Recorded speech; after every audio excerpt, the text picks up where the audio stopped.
Thank you very much for joining us. Terry, can I come straight to you, actually, after listening to Denise in particular, but these sort of sense of how things are changing.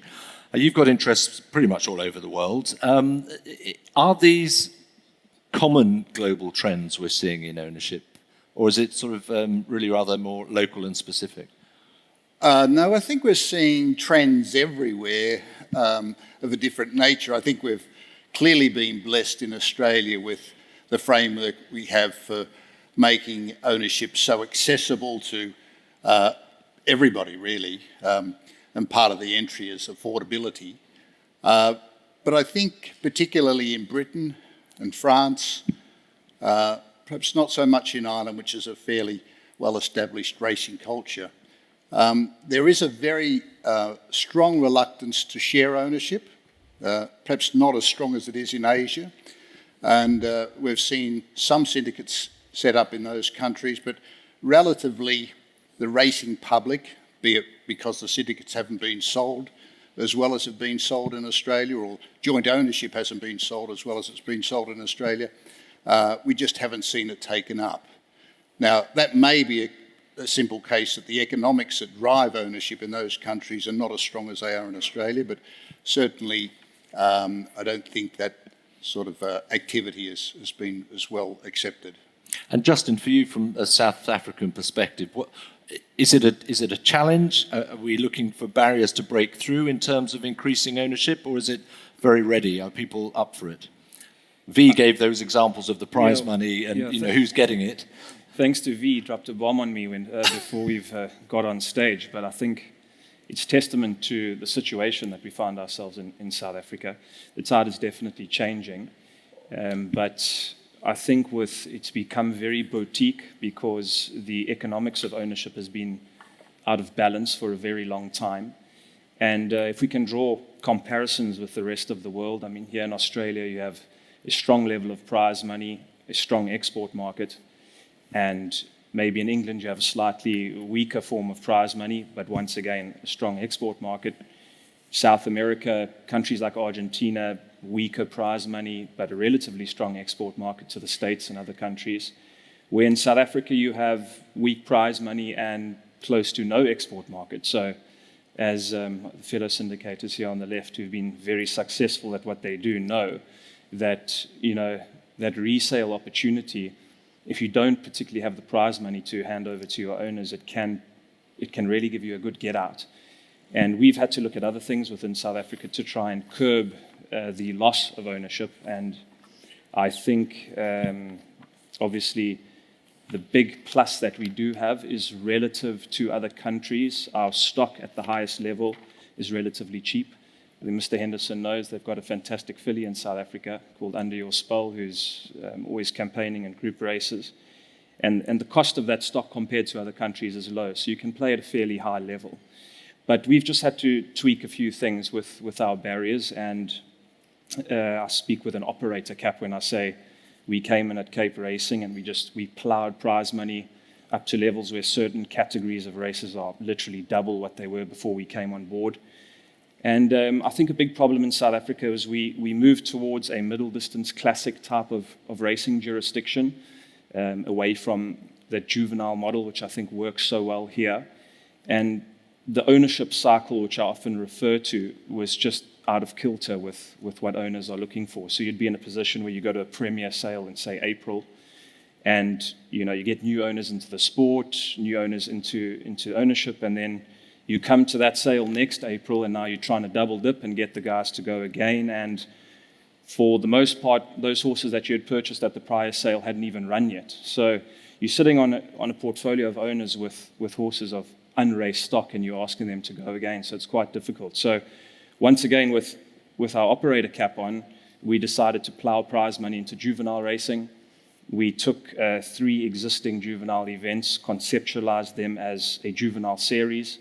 We trebled the prize money of the races from a gross of 600,000 to 1.8 million. And it had a profound effect on our juvenile fields. We went from averaging 6 to 7 runners a race historically in November and December juvenile races to having 16 to 20 and having eliminations, which is unheard of in our part of the world. So I think shortening that ownership cycle to a few months from a year plus has a profound effect on the ownership journey. And it also obviously frees up a lot of funding for owners to go back to the yearling sales, which comes back to the breeders. And those things are working well for us. It's interesting because you come back to money, basically, and Sebastian was saying it doesn't have to be for high stakes, it doesn't have to be big winnings, it can be small winnings. So I'm just interested to sort of cut to the chase a little bit along the panel. V threw out passion, fame, and fortune. Denise, you picked up on passion there. But Sebastian, you kept coming back to all the big prize days here in Australia, for example. I mean, people do, if they want to take an ownership, whatever size it is, they want to know that there could be that golden treasure at the end of the rainbow. I think the opportunity is crucial, but I think Chris said it, I think Denise said it, people want to win. You know, people want to be involved in racehorses who can win races. There are a lot of races in Australia, broad cross-section of opportunities for people to win. And a part of that is having the winning experience being a positive one for people, you know, trying to give people a fulfilling experience. And, you know, ultimately the work that's done by the major protagonists in giving people a positive experience is hugely important. Like, it's standard setting from relative to other jurisdictions around the world. And I think that's a massive part of why so many people want to race horses here. But then they want to win, so they want to win at the top. What does that mean for ownership further down the list, really? I think people would like to win at the top, but I don't think it's decisive in whether they participate again. I think people just want to win somewhere. Now, that's our experience of it. You know, people just want to win on a Saturday. I think Denise said it, you know, that, yeah, they'd like to win at Rose Hill, Randwick, Flemington, Moonee Valley. But if it means they're winning at Kembla Grange, Geelong, Bendigo, they're happy to have won because it's an experience they can share with someone. Denise? Agree. Yes. Yeah. Winning is important, but the enjoyment of the day is just, it's paramount. And also, you made the point about technology and information and how owners become more and more discerning. But at the same time, you gave us this, as I mentioned earlier, the Usain Bolt analogy. Do you want people coming into the sport who clearly have no clue? Well, most of them don't. Quite often people ask, I guess at the first inquiry point, they'll say fairly quickly, I don't know really what to ask you. And I often say, well, that's good, because I know what to tell you. So if, and most people are at some stage, you know, a first inquirer, I think it's really important to just guide them through, find out what, as I said before, what they're looking for, give them early information so that they can get an idea whether they can go to the next step. And as you proceed, as I always say to people, it's like driving a car or riding a bike. You don't know everything on day one. You learn as you go. But expressing the interest is enough to start, at least, that there could be a genuine owner within them. Absolutely. Yeah. Terry, passion, fame, fortune. What comes out top for most owners? Look, it's hard because we're all driven by different priorities. You know, I'm of the belief that there are the three things that drive. Obviously, winning is very important, and we all acknowledge that. The second thing is, unlike the old days, as I think Chris alluded to, owners don't like to be treated like mushrooms. So they need accurate, timely information. And as we know in the past, they never got that. And these days, particularly in Australia, and it's been a cornerstone of why there have been so many owners retained in our industry, I think it's been because they've had that good information. And the third thing that they need, and one we often forget, is they do want a sense of involvement. You know, they want to feel that they are one-on-one with a trainer, one-on-one with a horse, one-on-one with a jockey. And again, I think with the technology that we've got available to us, we're able to do that. So, you know, all of those things together bring about a passion for the sport.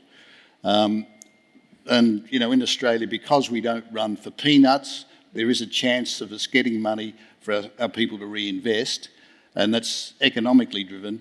But the passion that comes by feeling that you're involved, by feeling that you're kept in the loop on what's happening with your horses, is going to keep you involved. So I think those three things are very important. Is it going to change the nature of racing, of what the sport is, maybe even the image of the sport? I think V has an interesting concern that you go from being the sport of kings to the sport of syndicates and business and the like. I mean, is that a risk? No, not at all. I think if we're looking at survival for our sport, and a sport that has, as Sebastian pointed out, so many people involved in it. That social licence is critical to how we go forward. But that social licence is at the entry point of people coming into the sport. In other words, people that are going to apply to Denise or to OTI for involvement in the sport are going to come into the sport because they see it as a legitimate sport and one they want to be involved in. And so I don't think that it's no longer, perhaps to a lesser extent in some countries, particularly I'm always intrigued with the UK, for example, where we have our national hunt horses in the UK and we have our flat horses. Now, I would argue that many people still want to see our flat racing in the UK as the sport of kings. Now, good on them, but I don't think that's going to enable the sport to survive in a way that's going to make it any more than an export country for people like us Australians to go and buy their middle class and distance horses. On the national hunt side, however, in the UK, we see a lot of people getting into that area, and that's become more the general man's and ladies' access to racing. So, but I think that's a little unique. I think outside of that, in France, we're seeing a lot of people coming across to France because of their excellent breeding incentives to race in France. In Ireland, well, you've just got to love Ireland because everyone loves racing and it's already embedded into their blood. So, you know, nothing much changes there. And again, Ireland, you see pretty much a balance between flat racing and national hunt. I think, Denise, it is an intriguing question because you said in your presentation that you've seen the number of owners per horse grow from 6 to 8, up to 20, but you don't really want it any bigger than that. And that does point to a sort of a desire not to have a certain type of ownership, perhaps. Well, I think it gives that number of owners in the group an opportunity to engage with the trainer, the rider, and other owners. And we've found over the years that a lot of our owners have been with us for a very long time. They've formed friendships. They engage in social activities way out of racing, travel overseas, other sorts of social activities. So by keeping the numbers small, you can do that.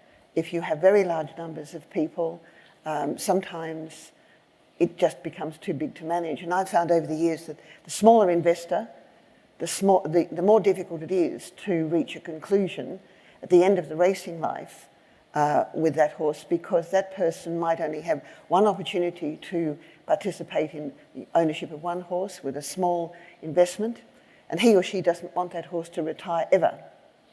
Doesn't matter where they race, but they want to continue to own the horse forever. So when I established Star, I decided that we needed some sort of decision-making process fairly quickly, because there were multiple owners involved in the ownership who didn't know one another. They may or may not take advice from the trainer or the syndicator. So we established a partnership contract that quite clearly allows for a 70% majority vote on everything, because the only thing that owners really have to decide on are gelding, selling, retiring, relocating. I allow our trainers to program the horses, manage the horse, and I always say to the owners, if we want to do it, we can get our own licenses.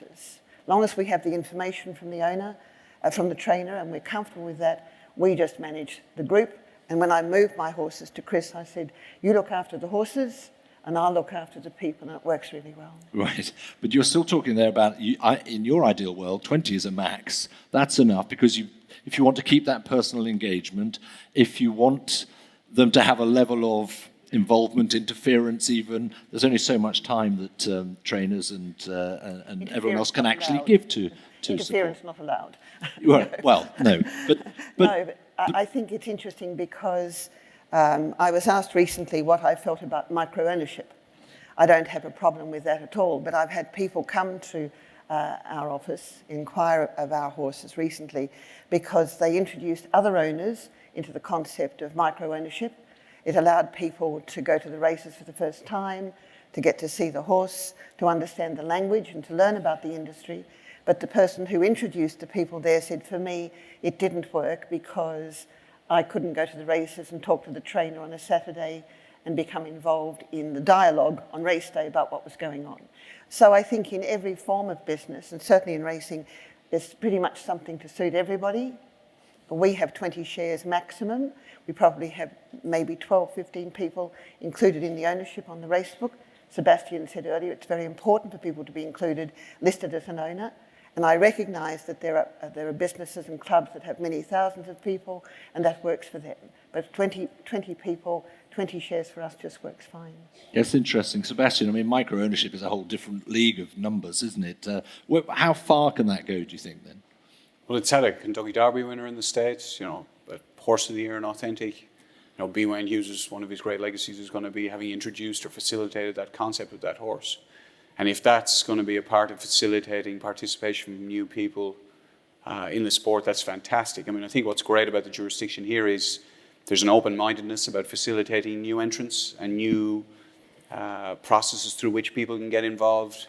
Denise, for instance, and Terry are very cognizant of what works for their systems, but by the same token, it's not to say that the people who will come in through micro-ownership won't ultimately end up in Denise or Terry's systems over time if they decide to increase the scale of their involvement. It gives people a taster for the sport, and if it means they become larger scale owners in the long term, well, that can only be positive. And it does have its challenges in a country like Australia where you have a small population. You can see how in the States it's capacity to work well with a population of hundreds of millions of people. Australia is a smaller country, it is a challenge, but it'll be very interesting to see how companies like My Racehorse get on, and hopefully they can hopefully be a new pathway for new owners to get into the sport. I suspect I know the answer, Terry, and I'm just going to sort of put that to you anyway, but how helpful is the micro-ownership idea for racing generally? I think you said, you can pick and mix a bit on what sort of racing you're looking at, but is it diluting racing or is it enhancing racing? Oh, no, I think it's enhancing racing. It's making ownership accessible to more people.